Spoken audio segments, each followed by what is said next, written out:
How's my internet? Your internet is very good, Monsieur Anber. Monsieur Cassavin. I was worried about that because my daughter said, our internet is crap. You got to get new internet. Call them up. It's crap. I said, okay, relax. But I said, I'll be testing it with you tonight and see how crap it is. So yeah, no, actually, it's holding up pretty good. We're calling Russ Anber here, Mike Hazard. Russ Anber, glad you could tune in. Hopefully, another one here. It's the 5th edition, and yes, the internet for now is holding up on both our broadbands. And here you have your cup of tea. Looks like it's looking good, as well as the camera stuff. We're gonna get better, I think, as we have the microphone set up now. That's a step in the right direction for both of us. It's only gonna get so much better. You can only do so much with this face. There ain't a lot to do. All right, so don't worry about it. If they're looking for beauty, they're in the wrong place. It's more about, we've been preaching substance over style, right? I think that's the way to go, and that's the kind of the old souls where, well, you're not just old soul. I think you're getting up there in age as well, but in my case, more of an old soul as well. Yeah. All right. So I want to get to okay, we got a lot to talk about, but let's get to the Roy Jones, Mike Tyson fight. I mean, you got back, you're in isolation. It was a heck of an event. See, can you see that? The Team Jones Jr. shirt. Team Jones Jr. Yeah. And I wear it very proudly. I was very proud to be associated with the event. I was very honored that Roy has had me in his corner, since we've known each other, like since we got to really know each other 5 years ago. And I consider him one of my best friends in boxing. And sometimes it's really amazing when I go to places and, talking with regular friends in the pool hall or whatever about I'm in boxing, and someone will say, oh man, my favorite fighter ever is Roy Jones, and I'll just take my phone and call Roy and say, Roy, I got someone, and they say, wow, they freak out because I'm able to get Roy on the phone. I love the guy, man. I would do anything for him. Okay, there's a lot to get to. First and foremost, before the fight, we talked last week, and you said how much people, the naysayers, whatnot, it's still going to be a good performance. It's going to be a fun exhibition for the fans, and for Roy and Mike, it's a challenge, and they're going to take it seriously. I think throughout the event, I was surprised by how much the production value was there. The ring, they took it seriously. It was appealing for other people who are outside of the casual boxing fans, or the hardcore boxing fans, I should say. It was maybe more appealing to people who tune in once in a while, who don't really tune into the sport regularly. But the exhibition itself, after it was done, 8 rounds for 2 guys above the age of 50, it was a respectable performance for both men, was it not? Bro, I told you this was going to be serious. This wasn't going to be play stuff. This wasn't going to be, funny jokes and, running around the ring and putting the referee in front of them to shield from the other. Like they weren't going to do any of this stuff. This was going to be real.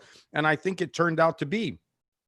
For sure, the size difference, was massive. And you could see it. You could see it in the brute strength, in the power, in the physique. When we were at the weigh-in, I looked at Roy, I looked at Mike, and I said, man, he's big. And I turned to the guy I was with. I said, Tom Yankello. And I said, Mike looks big. And I realized at that moment, when they got on the scale, Roy got on at 210.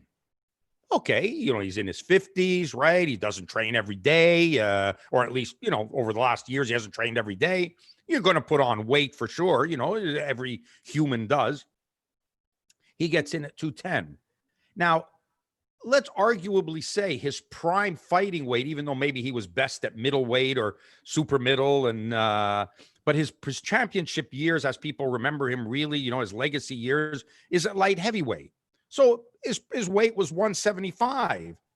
So he's 35 pounds over his fighting weight. Wait, but he did fight John Ruiz at heavyweight at one point. He did. But, that wasn't where he became, that wasn't his prime fighting weight, right? That was a one fight off, and he even went back down to light heavyweight, which I always contend hurt him, but he goes back down to light heavyweight. But leading up to the Ruiz fight, the king of the light heavyweights was Roy Jones Jr. So he's like 35 pounds over his prime fighting weight. Tyson gets on the scale. They announce him at 220. That's the weight he fought at in his prime. That was his prime fighting weight. And when you watch the movie Hangover and look at Tyson now, it's like 2 different people, right? I mean, he's slim. He was lean. I said, yo, this guy still has it. And you know what else, Matt? I'm going to tell you this. Watching them wait to weigh in, pacing in the hallway, both of them, one on one and one on the other. They're both pacing. Watching them pace around, in their mind, they were 25, and this was a fight that they're weighing in for. Their mindset, their aura, the zone they were in was just like when they were fighting, And it just goes to show you that all of us humans, it doesn't matter how old you get. You know, the truth about the thing about you're as young as you feel. In your mind, you still feel that. You still know what you did as a youngster, as a kid, as a 25-year-old, as a world champion. It's inbred in you. To watch Roy and Tyson at their age doing all the moves, albeit maybe a little bit slower than they would, a timing a little bit off, okay. But that was the same mechanics of what they've been doing their whole life. And you just can't help but admire that they could do this. And to me, I've not that I was on the other side, but I am 1,000,000% convinced now that in any walk of life, who is anyone to tell us that we can't do what we want to do? Well, yeah, you brought that up last week prior to the event. I don't think it's about they don't want people to do what they can do. I think you have to use your judgment here. It's an exhibition. It made sense. Both men took it seriously. Like you said, it wasn't something that they tried to pretend it was. And like the winner's going to be a contender and we're going to make a comeback in a 10, 12 round fight against some of the young heavyweight contenders. Then I think it would be hold on here, because we've seen this before in fighters being it's very difficult for fighters to let go of the sport. We're hearing De La Hoya thinking about making a comeback, a serious one, and wanting to fight guys like Golovkin after he was completely rocked almost 15 years ago against Manny Pacquiao in his last fight. So we see fighters, they have a difficult time letting go. So I think it's normal. People sometimes say, hold on here, pump the brakes. It's not about necessarily preventing people from doing what they want to do, but they care about the individuals when you got to protect them sometimes, the individuals from themselves. But in this case, the exhibition made sense. Tyson seemed to hurt Roy at some point in the fights. And I really think that, you see the power is still there. And Roy at one point threw a left hook that I think kind of buzzed Mike in the fight, because most of it was close quarters and there was a bit more clinching involved. I don't know if you thought the strategy changed when you saw the size of the ring, because I know that's something you brought up in other media outlets. It was terrible. But you're right what you're saying. If Tyson comes out and says, yeah, I'm coming back and I want to fight Tyson Fury and Anthony Joshua, well, then I'd say, okay, hang on now a second. That's not healthy thinking, right? And Roy say he wants to fight Arthur Beterbiev. This is not healthy thinking, right? Like this is but I mean, in all fairness, they would do it. Like if you paid Roy, he'd get in there. And I'll tell you why I'm saying that, because of what Mike Tyson said after the fight. But these two guys from the same era, same age. These two guys. No, they earned the right, Matthew. They've earned the right to do whatever the hell they want. They have contributed to boxing. They've left their soul in the boxing ring. They've given millions and millions of people thrills. They have been the idols of people. Now they were boyhood idols of people who are now adults watching them. They were inspirations and heroes to millions. They have earned the right to do what they want. And if they want to do that, do it. I'll tell you something else. This is what blew me away. Tyson, and I think I put this up on my Instagram, although I don't know what I caught, what I didn't caught, so I'm not going to say I did or not. Tyson said they broke all kinds of records, and he says the only reason that he was fighting Roy Jones is because Roy Jones is the only one who said yes. Everybody else turned it down. Roy was the only one who said yes. He wasn't the first choice, but he said he was the first one to say yes. Okay, but now after the success of the event, because it seemed like it was a big deal social media wise, the pay-per-view official numbers haven't come in at the time when we're recording this. 1.2, and it could go up to 1.5. Really, that's the numbers you've seen? Yes, sir. New York Fight put it out. Michael Woodsy put it out at 1.2 to 1.5 million buys. Now think about this. You wanted this crazy? In today's boxing world, Gervonta Davis, Charlo, Spence, these are considered like superstars in the game right now, right? You agree? 100%. They're doing 225, 300, 260. 250. Those are the numbers that they're doing for pay-per-view buys. Tyson and Roy Jones did 1.2 to 1.5 million. Look, if that gets confirmed by other outlets and that's the real number, that's an insane number in this day and age. Incredible. They'll go over 1 million pay-per-view buys at a $50, $65 pop. Tyson already said it at the fight. He said, we broke all kinds of records. They knew it before the fight that this was breaking all kinds of records. And I don't think Woodsy would have put it out if he didn't believe it to be true. So, I'm going to go with him as a reliable, credible source. But, I think what that means then, Russ, if Roy was the first and only one, or not the first, but the only one to accept, that's not going to be the case anymore. When people see these numbers, you're going to get a list of people who are going to want, which we're now hearing about Holyfield throwing his name out there for an exhibition. So you think these type of exhibitions have its place in boxing once in a while, or do they take away attention from more deserving contenders in their primes and other events? No, they don't take away. You don't take away by putting on something great. You don't take away because there's another event that's happening that's good, and the fighters are fighting. It doesn't take away. The more people we have doing this, the better it is. And not less people doing it so you could have just a few who get the attention. That's not the way we should be looking at it. The fact that all eyes were on boxing, it goes to show you. And I think this is relevant in all sports, and you see it in all sports. Even when you have an old timer who simply gets introduced at an event, how the place goes nuts for them. Why? Because people want to be given the opportunity to say thank you. People want to applaud for you again. People want to tell you that they appreciated what you did in your prime and that we didn't forget you. We didn't forget about you. Can you imagine what that night would have been? Like, I didn't get to see what it was like on TV. And where we were, it was weird. It's that kind of no fan setup is surreal for us now. We can yell instructions and the other corner hears us, like before you're screaming at the top of your lungs, hoping your fighter can hear you. So it's a little bit weird, but can you imagine with the 1.2 million buys that they had? Can you imagine what the arena would have felt like if there was a live crowd? Can you imagine the ovation that these guys would have gotten in the building if you enjoyed it on TV and the people enjoyed watching it? Can you imagine live? They'd have been on their feet at the end of every round, not because it's a candidate for fight of the year, because both guys gave it what the best they had and they delivered at their age. What about the criticism for the best they had? What about the criticism that Roy was holding too much? And the fight was scored officially a draw by the unofficial judges, which were former fighters such as Chad Dawson and Vinny Paz, who had a scorecard, almost a shutout for Roy, which I'm not too sure about that one. Vinny Paz is a great guy, Vinny Pazienza, and had a fun scorecard. But what about the gripe that Roy was holding a bit too much and Mike should have been awarded the decision and not a unofficial draw? I don't care about the decision. To me, I don't care about the decision. Like, it doesn't matter.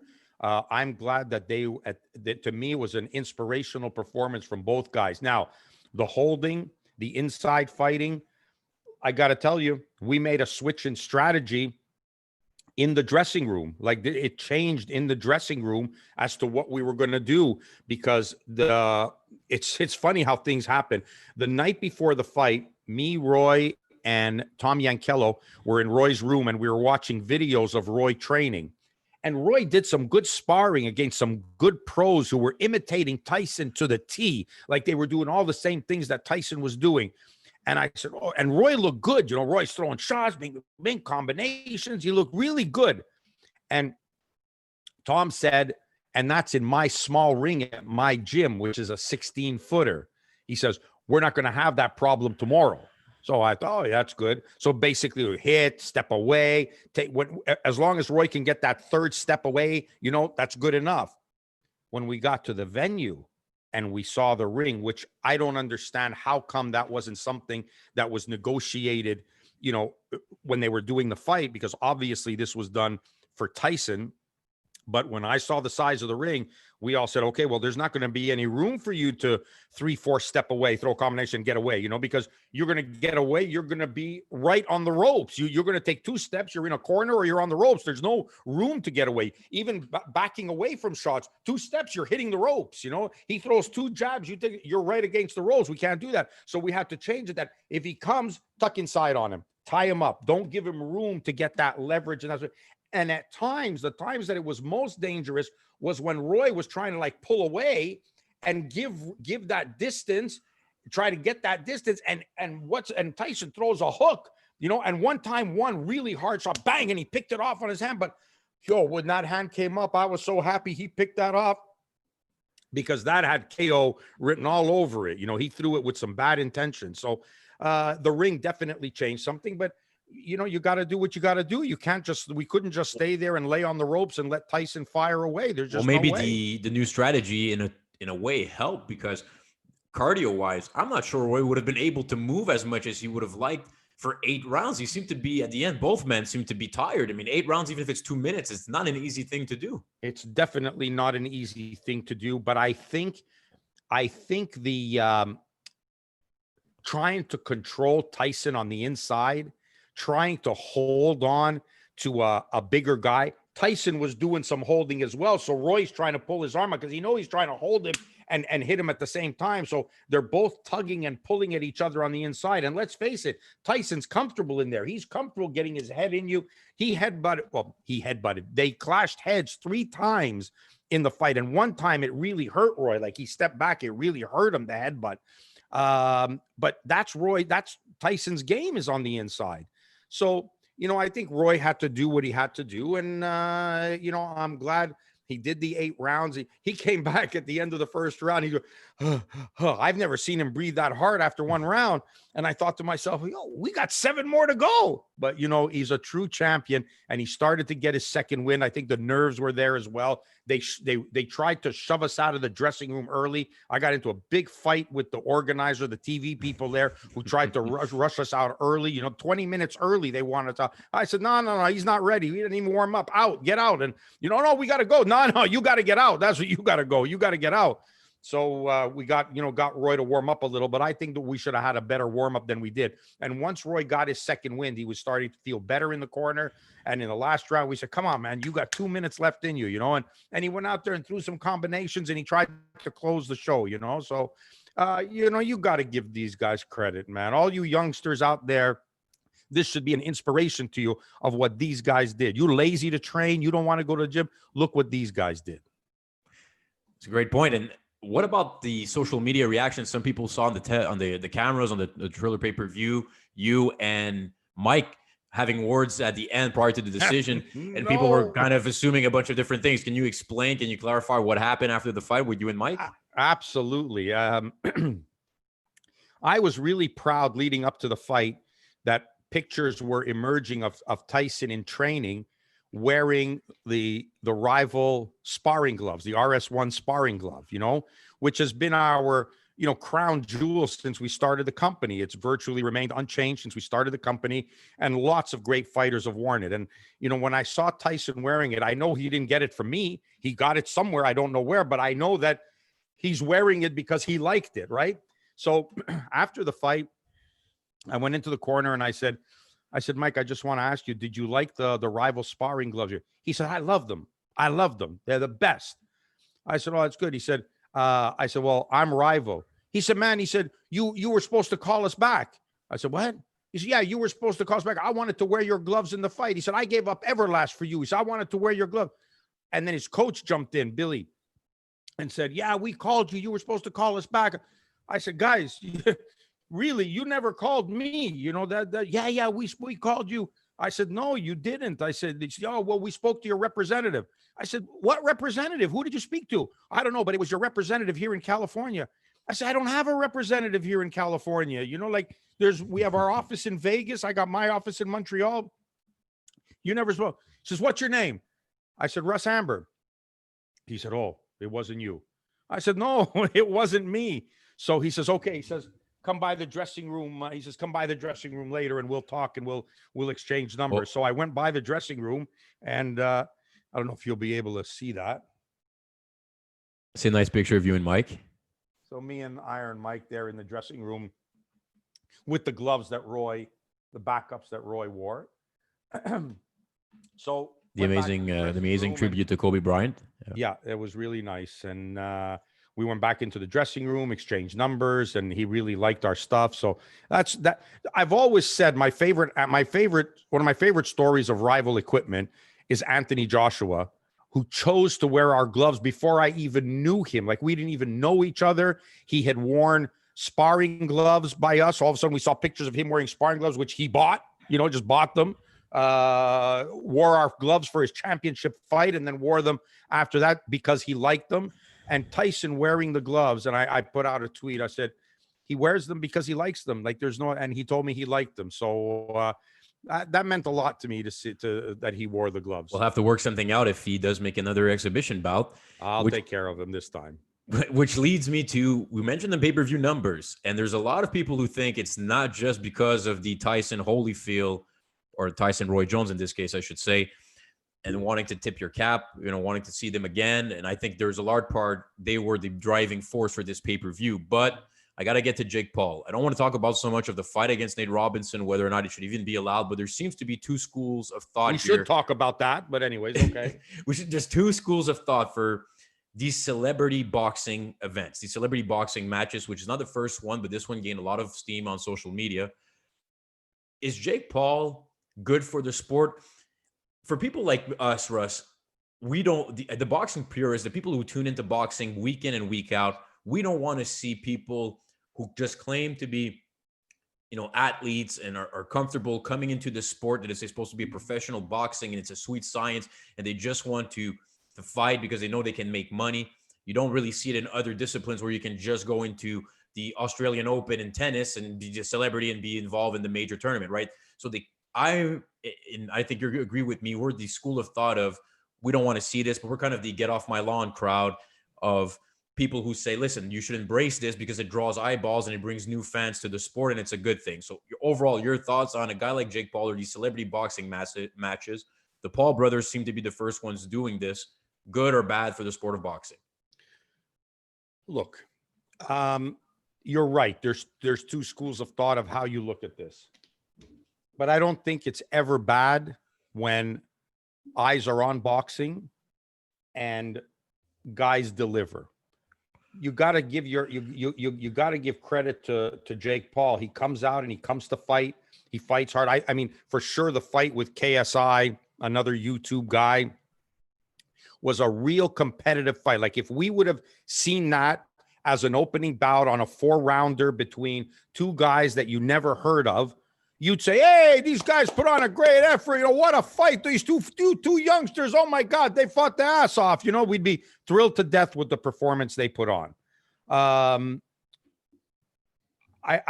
think, and the mismatching, that's not good. I think what upsets people is what these guys bring to the table. And I think what upsets people is more jealousy than fact. What they bring to the table, and Tyson said this at the press conference, this guy's got 45 million followers or something like that. That's more than a country, of people following him. And that's good. That's good for the sport. If that's what he's going to do, that's good for the sport. So, am I for it? Am I against it? I'm against massive mismatches.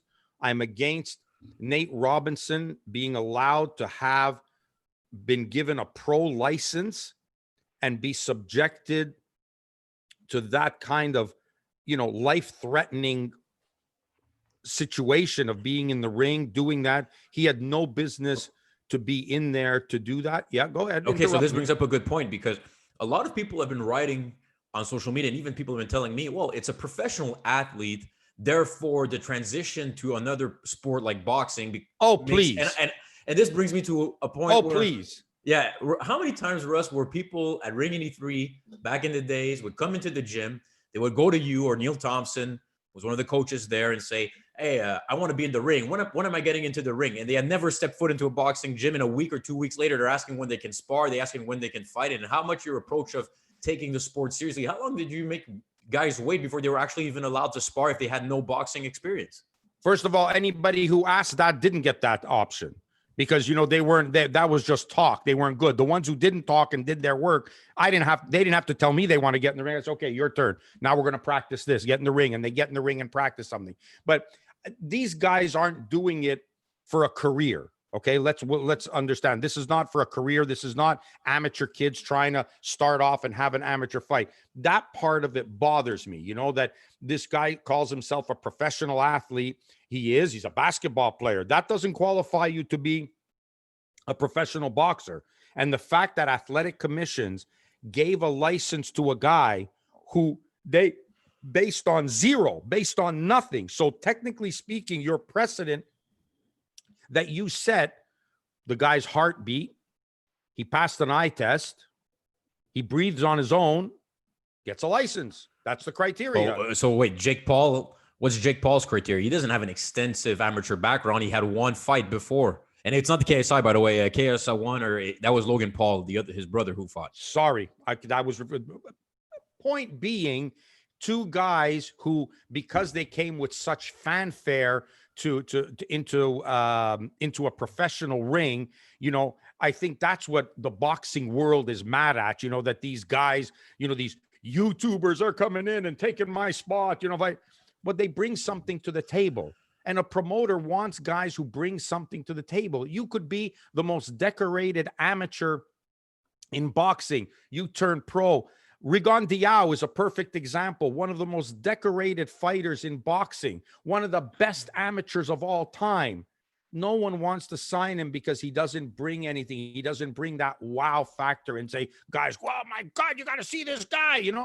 These guys bring 45 million followers to the fight. They put asses in seats when there used to be asses in seats, but I'm sure they are partly responsible for the buys that went down on the part of the 1.2 million buys that happened. There was a segment of the population that bought it to watch Jake Paul. So I mean, it's in a way it's insulting to the sport, and it hurts the people who have, are working hard to get there and do it. But these guys are working hard too. They're not saying, I'm this guy got a pass, like this one was a pass, but they're going to fight. The Logan against KSI, he had to fight.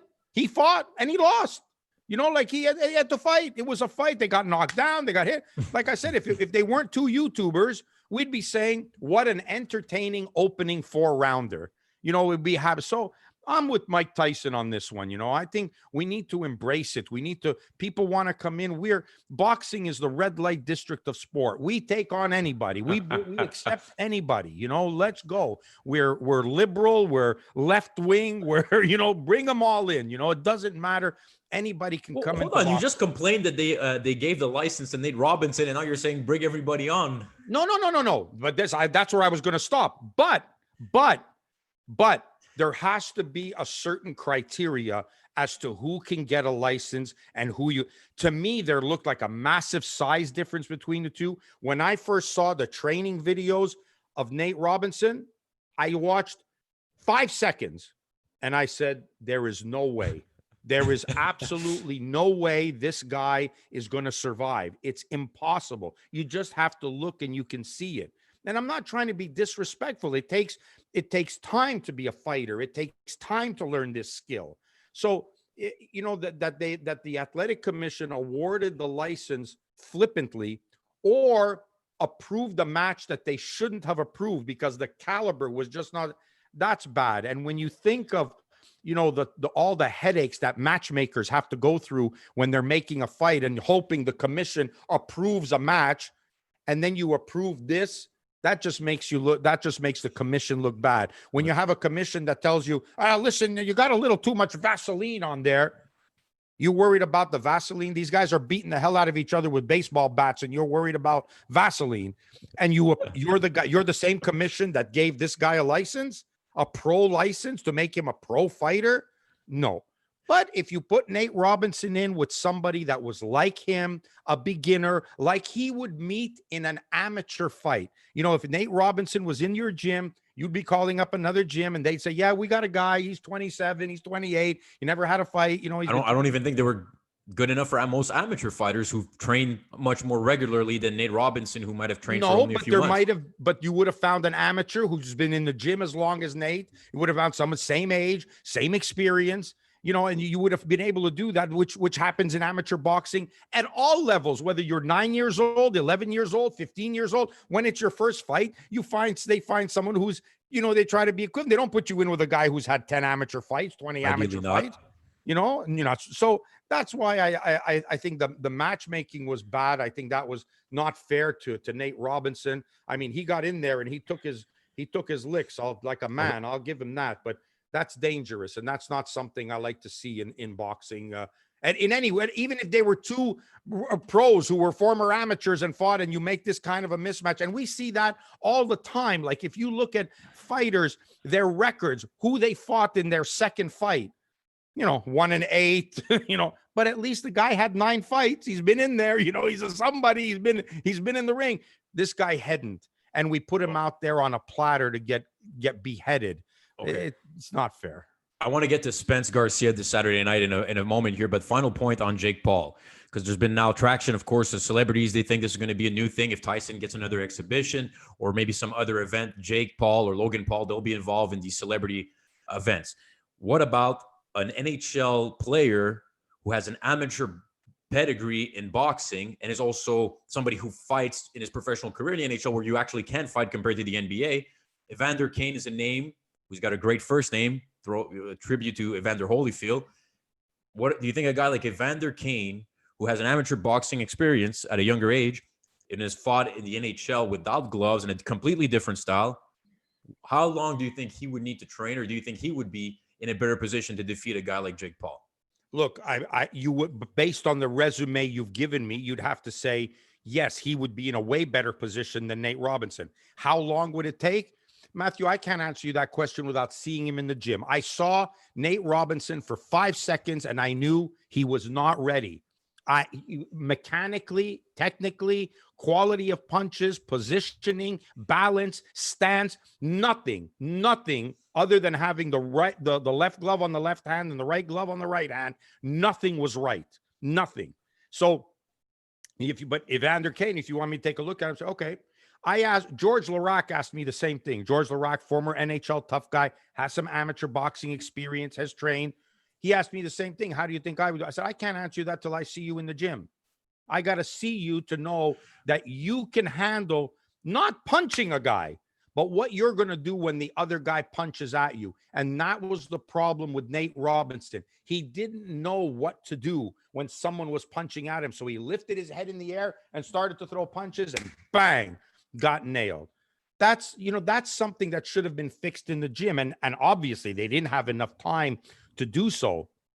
So that's why I'm a little hurt by that. But, I'd have to see Evander Kane in the gym and say, okay, let's see what you got, kid. Let's, how do you look? Okay. Let me see. Okay. But final point on this. Theoretically, an NHL enforcer who has amateur background should have a better chance than an NBA player at winning a boxing fight. Or you think, no, it's really a case-by-case basis?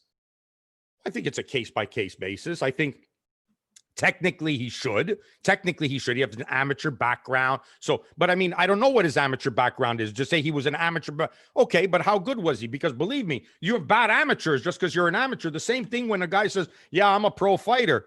Bro, there are bad pro fighters. There are people who shouldn't be, the name professional shouldn't be attached to their name, but they get a license and they're a pro. Because technically speaking, Nate Robinson is a professional boxer with an 0-1 record.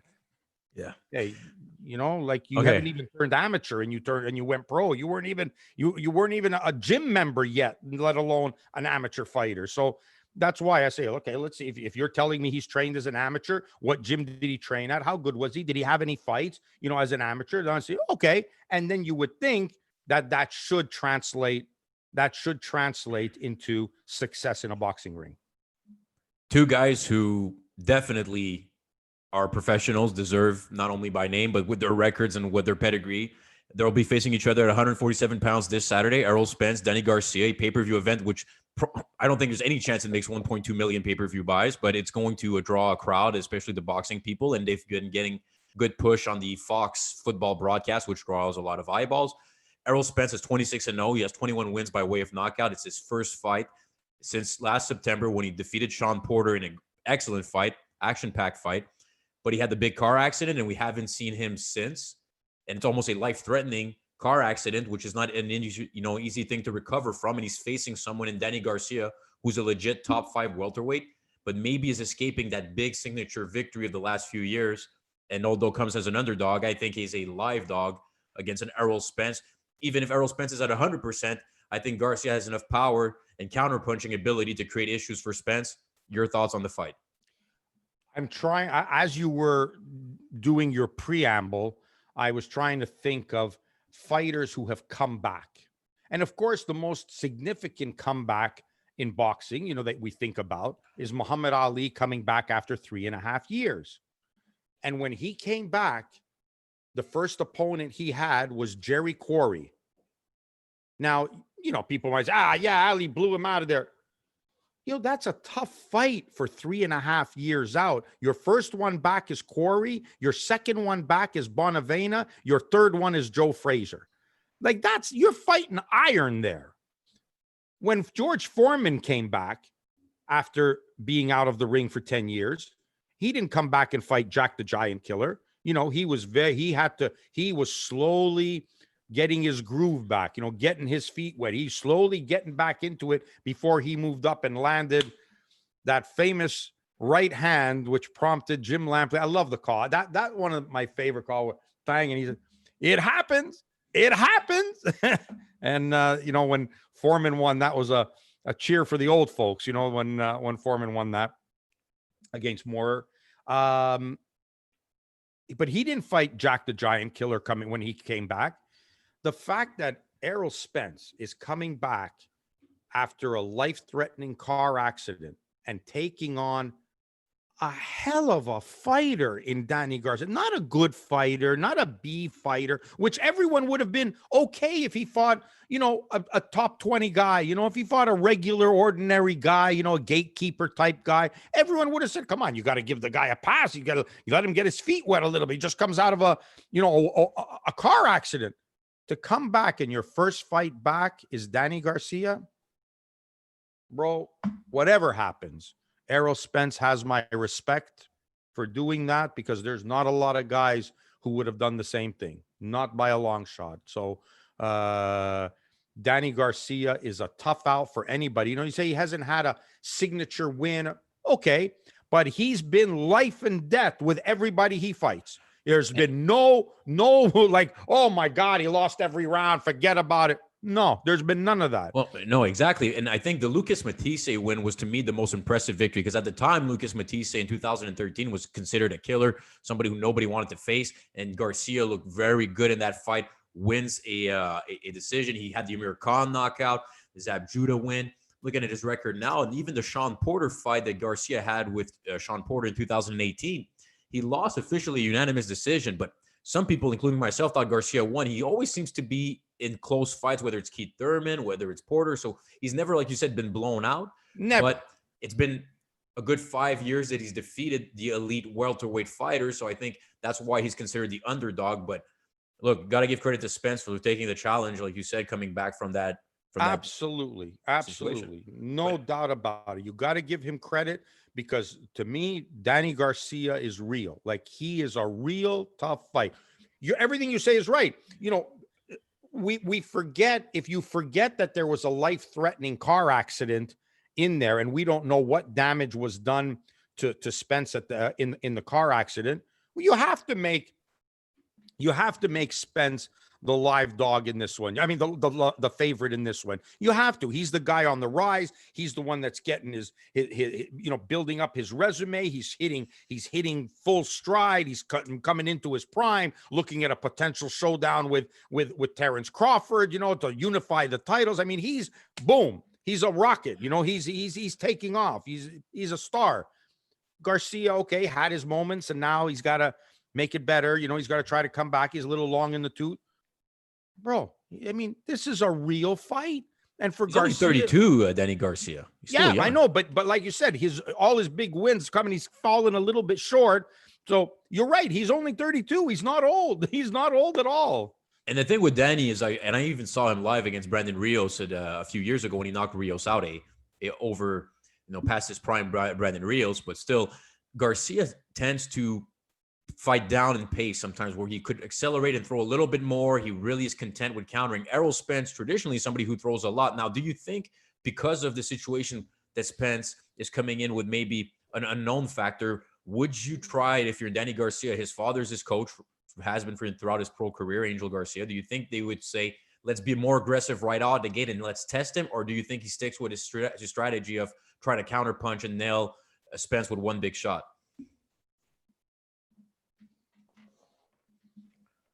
Hell of a question. Because I think if I was Danny Garcia, I would tell him, or in his corner, you got to press early. Let's see what we can do, and then maybe settle down if it doesn't work to your advantage. But I would press more than Danny Garcia usually does in the first few rounds. Yeah, you want to try to shake him when he's still a little shaky with the confidence, getting back in the ring, the nerves that are there. How is he going to react to it? I think you want to get to him, but you can't. The thing that you can't do, I don't believe you can turn around and make Danny Garcia a different fighter overnight. I don't think you're going to go from a counter-punching, fast, speedy guy, boom, surprises you with shots with good power, to suddenly saying, you know what? Go, balls to the wall. Let's go. Going forward. That's it. Take it to him. Throw under punches. That's not his game. I think he can up what he wants to do, but I think I think the key here is not how many punches he throws, but the quality of punches that he throws and hitting the target and letting Spence know he's there. Letting Spence know, go ahead, make a mistake. You're going to pay for this. Even if it's only one shot at a time, boom, it's going to hurt. Boom, it's going to hurt. And then you start picking up on that. I think that's how you make Spence realize, oh shit, we're in a fight here. This is not going to be as easy as I thought. And I don't think Spence thinks it's easy. I'm not trying to imply that, but you want to keep Spence uncomfortable. You want to know that there's leather coming back at him and it's coming back hard, and that you're not offering up an easy target that you're going to just get hit with everything Spence throws at you. My concern here, and I think this is probably a more important thing, Spence is a southpaw, yes? Correct. That's always a big key factor. There's no way, I don't care how many guys tell you, I got no problems with southpaws. Muscle memory, or whatever you want to call it, for a southpaw is better than against an orthodox fighter, is better than an orthodox fighter against a southpaw. So absolutely. And Ray Leonard told me this years ago. He said, when Hagler came out as a right-hander for the first 3 rounds, he essentially gave away the first 3 rounds. And he did. He took away the one advantage he had. The one thing that would have bothered Ray from the outset was being in the southpaw stance. So he gave away those 3 rounds. So I think the advantage here is Spence, as a southpaw, carries an advantage over Garcia. Although Danny Garcia has fared well against southpaws, whether it's Robert Guerrero, whether it's Zab Judah, even Ivan Redkach in his last fight out. So he's going to have, I agree with what you're saying, southpaws theoretically have the advantage over the orthodox fighter by muscle memory. But at least in the case of Garcia, the track record is there where it's not an 100%. Unproven track record against southpaws. 100%. No doubt about it. Now, if you're looking that up, look at how many right-handers Errol Spence has fought. It's probably a lot more. It's probably a heck of a lot more. That's right. And he's undefeated. Look, That's right. I look forward to the fight. I don't think we're going to necessarily need to make a prediction. I do think it's going to have some tense moments, and I do think Danny Garcia has a very, very strong chance of pulling the upset. But for the sport of boxing, people would like to see Spence continue his rise and to eventually clash against Crawford, the Pacquiaos, maybe a Keith Thurman fight. There's some great fights to be made at 147. We hope it does happen. And I don't know if you have any final thoughts, Russ, but if not, I think we've covered a lot of ground again this week. I have one thing I want to say. In a way, I know what's going to happen if Danny Garcia rises to the occasion and pulls off the win. You fight Jake Paul? No. No. I don't think he's going to get the credit that he deserves. I think right away, everyone who is, especially from us Errol Spence perspective, an Errol Spence fan, is going to say, well, you didn't fight the real Errol. Errol had been in an accident, almost died in a car crash, blah, blah, blah, blah, blah. I don't think they're going to give Danny the recognition he deserves. That's the only thing that's bothering me. But if he wins, that's a hell of a win for him. And Spence to take on somebody like Garcia, that's a massive thing for him as well. Like I said, it's unbelievably impressive that he's coming back out of that accident and fighting somebody like Danny Garcia. All the respect in the world. That's it. Another edition of with the king of quarantine, Monsieur Russ Anber himself. King of quarantine. And, I'm an expert at this now. Yeah. Exactly. Calling Russ Anber, episode 5. We're hoping you enjoyed it. We hope you tune in for more. And we're going to be some guests that are going to be in the coming weeks. We're going to spice it up a little bit, and we're going to have some fun here with folks. So tune in on YouTube, tune in on SoundCloud, the different links on social media, and we'll talk soon. Take care, Russ. Thanks, brother. Appreciate it. Good stuff.